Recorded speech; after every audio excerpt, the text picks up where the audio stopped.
Salam jumpa dengan saya Fritdo 05 dalam satu siaran channel. Puji syukur kita bersama kepada Tuhan Yesus Kristus, karena anugerah Tuhan kita masih ada sebagaimana kita ada sampai saat ini. Pada saat ini kita akan merenungkan bersama, menapaki kilas kehidupan kita dengan mendasari firman Tuhan sebagai dasar kehidupan kita. Pada waktu yang terindah ini kita akan mengambil kitab Yohanes pasal 20 ayatnya yang pertama sampai ayat yang ke-10. Kita baca bersama. Pada hari pertama minggu itu, pagi-pagi benar, ketika hari masih gelap, pergilah Maria Magdalena ke kubur itu, dan ia melihat bahwa batu telah diambil dari kubur. Ia berlari-lari mendapatkan Simon Petrus dan murid lain yang dikasihi Yesus dan berkata kepada mereka, "Tuhan telah diambil orang dari kuburnya, dan kami tidak tahu di mana ia diletakkan." Maka berangkatlah Petrus dan murid yang lain itu ke kubur. Keduanya berlari bersama-sama, tetapi murid yang lain itu berlari lebih cepat daripada Petrus sehingga lebih dahulu sampai di kubur. Ia menjenguk ke dalam dan melihat kain kapan terletak di tanah, akan tetapi ia tidak masuk ke dalam. Maka datanglah Simon Petrus juga menyusul dia dan masuk ke dalam kubur itu. Ia melihat kain kapan terletak di tanah, sedang kain peluh yang tadinya ada di kepala Yesus tidak terletak dekat kain kapan itu, tetapi agak di samping di tempat yang lain dan sudah tergulung. Maka masuklah juga murid yang lain yang lebih dahulu sampai di kubur itu, dan ia melihatnya dan percaya. Sebab selama itu mereka belum mengerti isi kitab suci yang mengatakan bahwa ia harus bangkit dari antara orang mati. Lalu pulanglah kedua murid itu. Sobat Frit 2005, kita bersyukur karena sampai saat ini kita masih diberikan kesempatan kehidupan dan menapaki setiap bagian lembar kehidupan kita. Renungan kita pada saat ini saya ambil judul, Kristus sudah bangkit, di manakah sengat kita?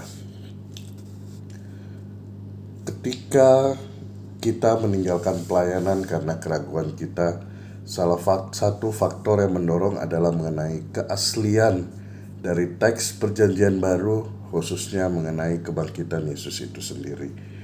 Orang-orang di mana-mana membuat kita memiliki pemikiran lain tentang apakah saya bisa mempercayai apa yang dikatakan oleh firman Tuhan itu. Apa yang bisa saya menerima secara harfiah mengenai kebangkitan Kristus itu? Apa buktinya tentang kebangkitan tubuh Yesus dari Nazaret? Nah, pada Juli 2005 kita, khususnya pribadi saya, itu berangsur-angsur mulai berubah. Hidup saya benar-benar diubahkan. Saya masuk ke sebuah toko buku dan membaca beberapa buku di situ dan menemukan banyak sekali alasan untuk menerima kebangkitan Yesus dari Nazaret sebagai fakta sejarah. Dulu saya adalah orang Kristen yang sudah mengerti benar apa itu kebangkitan Kristus dan maknanya, tetapi hanya sebatas mengerti dan paham, tetapi saya belum mengandalkan Yesus saja sebagai Tuhan dan Juru Selamat. Ketika tahun 2004, saya benar-benar mengerti dan sadar apa yang sebenarnya yang harus saya lakukan di dalam kehidupan saya. Dulu yang seawalnya itu saya mengandalkan diri saya sendiri untuk mendapatkan kepastian hidup kekal. Dulu saya mengutamakan kepintaran saya. Dulu saya mengutamakan ego saya untuk mencapai kesuksesan. Tetapi setelah kejadian 2004 itu, saya berpikir semuanya adalah hal sia-sia. Sebab karena kasih karunia, kamu diselamatkan oleh iman. Itu bukan hasil usahamu, itu bukan hasil pekerjaanmu, Jadi jangan ada orang yang memegahkan diri, bahkan menyombongkan diri oleh karena usaha kita maupun pekerjaan kita. Tetapi oleh karena kasih dan karunia Tuhan, kita diselamatkan. Tidak ada faktor lain. Kita diselamatkan. Nah, kita percaya, mengenal dan mengandalkan Yesus saja sebagai Tuhan dan Juru Selamat dalam kehidupan kita. Tidak perlu ditambahkan dengan apapun juga itu. Perbuatan baik, pelayanan kita, ataupun apa saja yang kita lakukan yang bersifat baik, itu merupakan ungkapan syukur kita atas keselamatan yang telah kita terima di dalam kehidupan kita. Tuhan Yesus mengajarkan lebih dahulu kepada kita untuk kita mengasihi sesama kita. Kasihilah sesamamu manusia lebih dari dirimu sendiri. Itu adalah perintah dari Tuhan Yesus sendiri. Kita lanjut. Selama bertahun-tahun, bukti keaslian sejarah dari kebangkitan Yesus semakin bertambah. Nah, saat ini saya memberikan gambaran terbesar kepada kita semua untuk kita mengerti bukti-bukti sejarah bagaimana Kristus itu benar-benar bangkit dan ada dalam kehidupan kita. Yang pertama adalah saksi-saksi mata pertama adalah para perempuan. Saksi mata kebangkitan adalah para perempuan. Semua kitab Injil mencatat bahwa orang-orang pertama yang menemukan kubur Yesus kosong adalah para perempuan. Matius mencatat bahwa setelah hari Sabat lewat, menjelang menyingsingnya fajar pada hari pertama minggu itu, pergilah Maria Magdalena dan Maria yang lain menengok kubur itu, dan mereka percaya tentang hal itu. Hal yang kedua, fakta yang kita lihat dari kebangkitan Kristus ini, yaitu fakta minimal mengenai kebangkitan Kristus. Nah, argumen ini banyak sekali bukti. Yang pertama, Yesus itu mati disalib.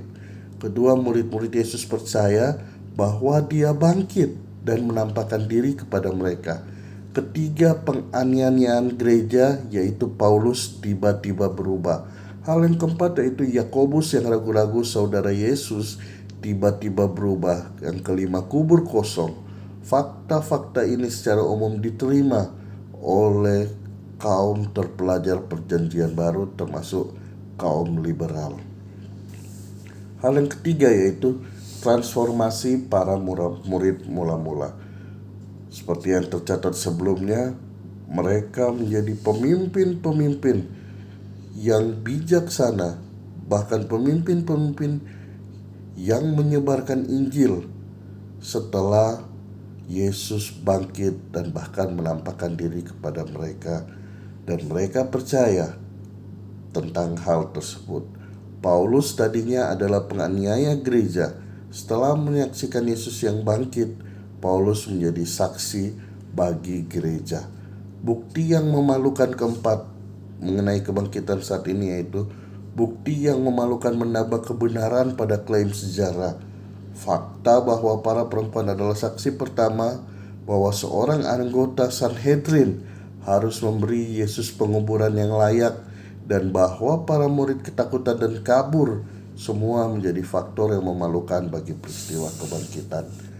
Fakta yang kelima itu bersedia mati untuk apa yang diketahui. Banyak orang bersedia mati untuk apa yang mereka percayai sebagai kebenaran. Namun tidak ada orang yang mau mati untuk sesuatu yang mereka tidak tahu akan kebenarannya itu. Namun tidak ada orang yang mau mati untuk itu. Tapi kita mendapati bahwa para murid siap mati dan apa yang mereka ketahui sebagai kebenaran. Stefanus mati dirajam, Yakobus saudara Yesus mati, dan Petrus Paulus mati di tangan Kaisar Helo. Yang keenam yaitu bukti dokumenter. Kebangkitan Yesus cukup baik. Para sejarawan ingin tahu berapa banyak sumber primer maupun sekunder yang bisa dikumpulkan dari sebuah kejadian untuk menentukan kebenaran. Bukti sumber primer didapati oleh catatan Matius, Yohanes, dan Paulus.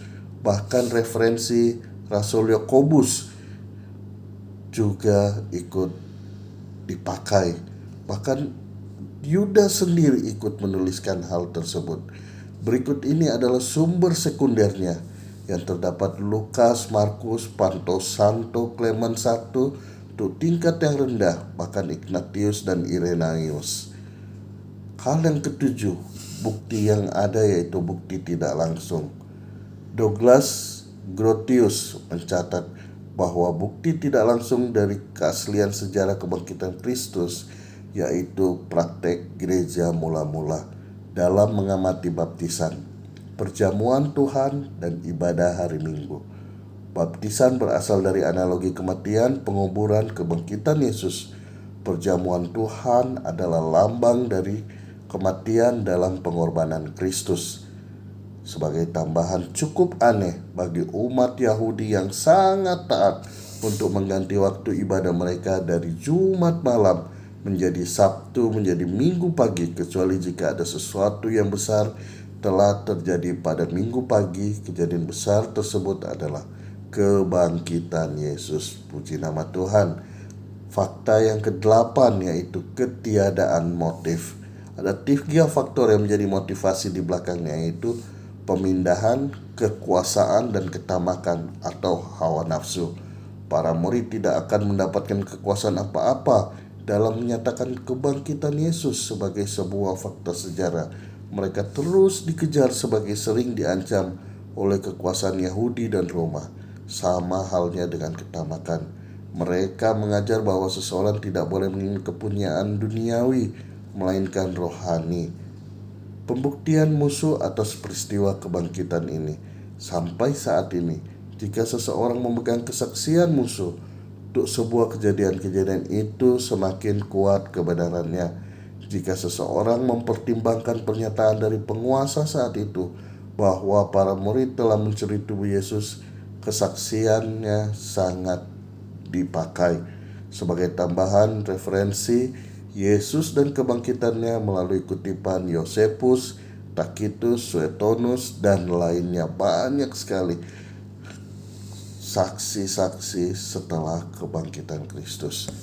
Hal yang patut kita cermati bersama, beberapa fakta dari sains mengenai kebangkitan Yesus itu, yaitu yang pertama, Kristus benar-benar mati. Ada yang mengatakan bahwa Kristus belum benar mati, mungkin hanya pingsan atau apa, tetapi Kristus benar-benar mati. Coba kita bayangkan seberapa lama orang yang disiksa, dirajam di kayu salib itu akan bertahan kalau dia benar-benar tidak mati. Hal yang kedua yang patut kita telusuri mengenai fakta mengenai kebangkitan Kristus itu. Ada yang mengatakan bahwa tubuh Yesus itu dicuri. Tetapi ingat, kebangkitan Kristus itu saat Yesus mati dan dikuburkan, ia dikuburkan di kubur keluarga Yusuf Arimatea. Nah, kuburnya tersebut adalah kubur yang spesial, kuburan keluarga yang jumlahnya sedikit. Tidak mungkin para murid itu salah masuk kuburan seperti yang diceritakan orang-orang. Hal yang berikut mengenai kebangkitan Kristus itu sendiri, Yesus menampakkan diri dan mereka percaya. Dan banyak bukti-bukti lain yang menuliskan tentang itu. Bagaimana dengan kita saat ini? Apakah kita masih kurang percaya dengan kebangkitan Kristus atau sebaliknya? Tuhan Yesus adalah Allah yang kasih dan juga Allah yang adil. Dia membenci dosa dan ia harus menghukum setiap orang yang berbuat dosa, baik itu dosa kelihatan maupun tidak kelihatan, disengaja maupun tidak disengaja. Itu adalah hal yang terpenting dalam kehidupan kita. Allah yang adil, Allah yang membenci dosa dan harus menghukum setiap dosa yang dibuat oleh manusia. Allah juga adalah Allah yang kasih. Dia sangat mengasihi setiap makhluk ciptaan Tuhan. Allah yang kasih mengasihi manusia, menegur setiap kita yang melakukan kesalahan dan pelanggaran dosa-dosa kita.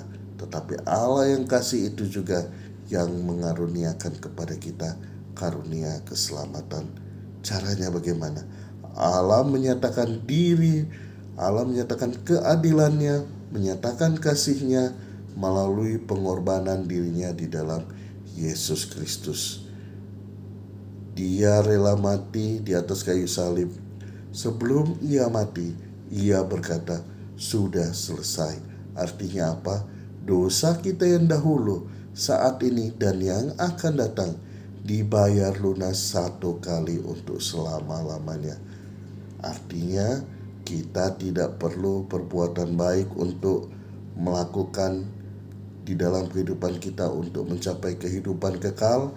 Kita tidak perlu nama baik, pekerjaan yang sukses, atau apapun itu juga seperti yang saya katakan tadi. Tetapi hal-hal tersebut kita perlukan sebagai ungkapan syukur kita atas apa yang telah kita terima dan rasakan, karena kita sudah memiliki Kristus di dalam kehidupan kita.